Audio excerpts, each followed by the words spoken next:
Éphésiens 6 au verset 16, là il est dit, prenez par-dessus tout cela le bouclier de la foi avec lequel vous pourrez éteindre les traits enflammés du malin. Nous sommes ici dans la partie où Paul parle des différentes armes de Dieu dont nous devons faire usage dans les mauvais jours afin de tenir ferme face aux ruses du diable après avoir tout surmonté. Il évoque tantôt la ceinture de la vérité, la cuirasse de la justice, les chaussures que sont le zèle que donne l'évangile de paix, et c'est après cela qu'il parle du bouclier de la foi par lequel nous pourrons éteindre les différents traits enflammés du malin.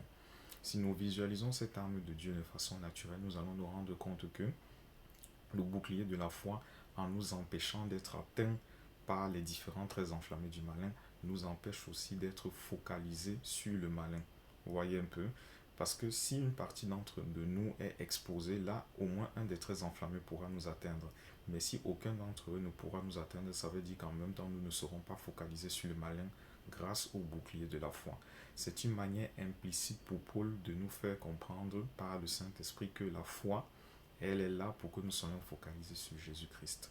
Car c'est en étant focalisés sur Jésus-Christ que nous pourrons faire usage des différentes armes de Dieu de manière efficace et efficiente selon sa volonté. Vous voyez un peu? Paul précise que les différents traits enflammés du malin seront éteints. Il ne dit pas qu'ils seront juste contrés, mais ils seront éteints. Autrement dit, qu'ils seront rendus inopérants. Pourquoi? Parce que selon Galates 5 au verset 6, la foi est agissante par l'amour. Donc c'est l'amour de Dieu qui éteint les différents traits enflammés du malin. Et ces différentes armes de Dieu qui sont relevées dans Éphésiens 6, elles sont disponibles pour tout enfant de Dieu. Donc pour quiconque a reçu Jésus-Christ comme la lumière, a laissé Christ être le Seigneur et Sauveur de sa vie et qui prend plaisir à la méditation de la parole de Dieu, à sa mise en pratique et qui a une vie de prière continuelle. Si ce n'est pas encore le cas pour toi aujourd'hui, ne résiste pas à la voix du Seigneur qui parle à ton cœur. Reçois le Seigneur et laisse-toi imprégner de cet amour de Dieu. Tu reçois cette vie éternelle en Jésus-Christ qui est gratuite pour quiconque croit de tout son cœur. Jésus est venu sur terre, il est mort, il est ressuscité et par lui tu as accès au Père. Il est venu te réconcilier avec le Père et par son sang tu as la paix avec Dieu, quel que soit ton passé.